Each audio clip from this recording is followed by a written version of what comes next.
26 अगस्त 2024 shift 1 में पूछा गया क्वेश्चन आईसीटी के यूनिट से रिलेट करता है। आईसीटी में स्टोरेज डिवाइस से संबंधित सवाल दिया गया है। ये जो सवाल है मैच द कॉलम का सवाल है। एक तरफ कुछ एक पॉइंट्स दिए गए हैं स्टोरेज से संबंधित, दूसरी तरफ उसका डिस्क्रिप्शन है जिसको पढ़कर आपको उसके एप्रोप्रिएट विकल्प पर मैच कराना है। ठीक है, तो RAM, cloud storage, Blu ray disc and flash memory, अगर इनके बारे में आपको बेसिक जानकारी है, छोटी छोटी जानकारी है, तो आराम से ऐसे सवालों को आप हल कर लेंगे और अपने 2 नंबर कंफर्म कर लेंगे। तो हल करने से पहले हम इसके बारे में थोड़ी सी जानकारी ले लेते हैं। पहला जो विकल्प था वो रैम था। रैम का मतलब होता है रैंडम एक्सेस मेमोरी। ये जो मेमोरी होती है ये प्राइमरी मेमोरी का उदाहरण होती है। प्राइमरी मेमोरी का उदाहरण होती है। प्राइमरी मेमोरी जो होती है वो वोलेटाइल मेमोरी होती है। वोलेटाइल मेमोरी होती है। अब वोलेटाइल मेमोरी कहने का मतलब है कि जब तक बिजली रहती है तब तक डाटा इसमें स्टोर रहता है। जैसे ही बिजली कट आउट होती है इससे डाटा मिस आउट हो जाता है। जो रैम होती है डाटा को टेम्पोरली स्टोर करती है, अस्थायी रूप से स्टोर करती है। रैम में जो डाटा स्टोर होता है सीपीयू उसको तेजी से एक्सेस कर सकता है। मैं ये नहीं कह रहा हूँ सबसे तेजी से एक्सेस कर सकता है। रैम में जो डाटा स्टोर होता है सीपीयू उसको तेजी से एक्सेस कर लेता है। दूसरा ये है कि ये टेम्पोररी डाटा को स्टोर करती है। प्राइमरी मेमोरी होती है, वोलेटाइल मेमोरी होती है। बिजली जब तक रहती है डाटा स्टोर रहता है। सीपीयू इसको फास्टली एक्सेस कर पाता है, असली इसको एक्सेस कर पाता है। अब भाई जो रैम है वो अगर रैम की कैपेसिटी ठीक ठाक है और प्रोसेसिंग क्षमता आपके कंप्यूटर की अच्छी है तो ये आपके कंप्यूटर सिस्टम की स्पीड को क्या करेगी, इंक्रीज कर देती है।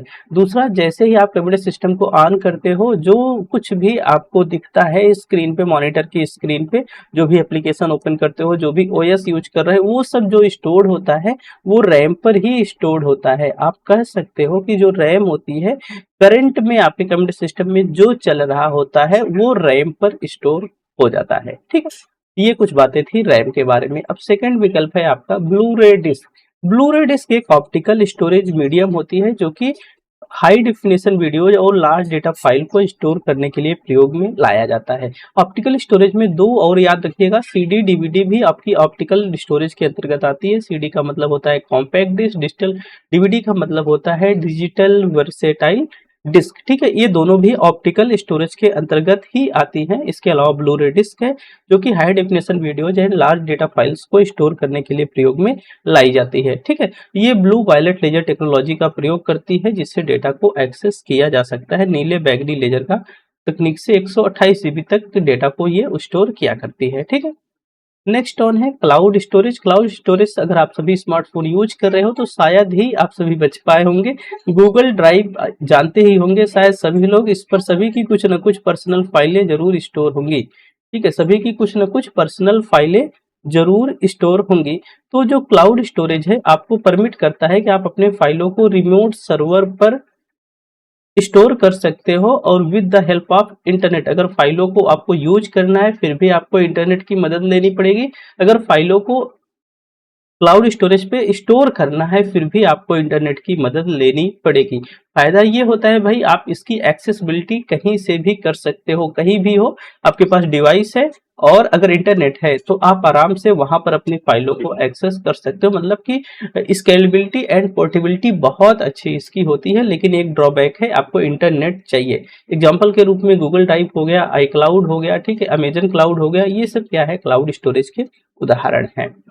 अगर हम बात करें फ्लैश मेमोरी की, फ्लैश मेमोरी भाई ये नॉन वोलेटाइल स्टोरेज है। रैम के लिए हमने बोला कि वोलेटाइल होती है, ये नॉन वोलेटाइल है, मतलब कि बिजली के जाने के बाद भी इसमें डाटा स्टोर रहता है, कोई परेशानी की बात नहीं है। ऐसी मेमोरी के example USB drive, SSD, memory cards, ये सब क्या है, फ्लैश मेमोरीज के उदाहरण है। ठीक है, तो ये इसमें डाटा रिटेन रहता है विदाउट पावर, पावर चली भी गई फिर भी डाटा इसमें स्टोर रहता है। दूसरा, ये अलाउ करता है fast read and right operations को ऑन फ्लैश मेमोरी। तो ये चारों प्रकार की मेमोरी है, आप इसको समझ लीजिएगा और आराम से अगर इस बात को मेरे समझ गए, छोटे छोटे बिंदुओं को समझ गए हैं तो आराम से आप क्वेश्चन को हल कर लेंगे। तो आइए इसको देखते हैं किस प्रकार से आप इसको हल कर सकते हैं। पहला विकल्प रैम दिया है। रैम का मतलब है रैंडम एक्सेस मेमोरी। हमने बताया कि ये इंटरनल स्टोरेज का एक उदाहरण होता है। दूसरा, करंट इंस्ट्रक्शंस को, वर्तमान इंस्ट्रक्शंस को ये स्टोर करता है। आप कंप्यूटर सिस्टम ऑन करते हो तो जो कुछ भी स्क्रीन पर आपको देखता है वो आपके मदरबोर्ड में लगे रैम के ऊपर ही स्टोर होता है। तो पहला विकल्प सेकंड के लिए जा रहा है, ठीक है। सेकंड है क्लाउड स्टोरेज। क्लाउड स्टोरेज क्या करता है, डाटा को स्टोर करता है किसके ऊपर, इंटरनेट के ऊपर, ठीक है। तो विद द हेल्प ऑफ किसके, इंटरनेट की मदद से ही क्या करता है, डेटा को वो स्टोर करता है। तो इसके लिए फर्स्ट ब्लूरे डिस्क पे चलोगे तो ब्लूरे डिस्क एक ऑप्टिकल स्टोरेज का उदाहरण है जो कि हाई डेफिनेशन इमेजेस को, वीडियोज को स्टोर करने का काम करता है। नेक्स्ट ऑन है फ्लैश मेमोरी। फ्लैश मेमोरी क्या होती है, सॉलिड स्टेट स्टोरेज होती है, ये नॉन वोलेटाइल स्टोरेज का उदाहरण होती है। बेसिकली मोबाइल फोन में, डिजिटल कैमराज में इस तरह की फ्लैश मेमोरी का इस्तेमाल होता है। हालांकि आज वर्तमान के समय में फ्लैश मेमोरी मोबाइल में कम ही इस्तेमाल में आ रही है, अब वो चिप वाला स्थान ही नहीं रहा, ठीक है। तो डी वाला विकल्प थर्ड के लिए चला जाएगा। तो इस हिसाब से देखेंगे तो पहले का सेकंड है और बी का फर्स्ट है। पहले का सेकंड, अच्छा ठीक है, खत्म करो, ये खत्म, ये खत्म, ये खत्म, तो बचा कौन, थर्ड वाला। ए का सेकंड, बी का फर्स्ट, सी का फोर एंड डी का थर्ड। तो ये इस तरह से छोटी छोटी जानकारी अगर आप जानते रहेंगे तो आराम से क्वेश्चंस को हैंडल कर लेंगे। तो उम्मीद करता हूँ बताई गई बातें आपको समझ आ गई होंगी।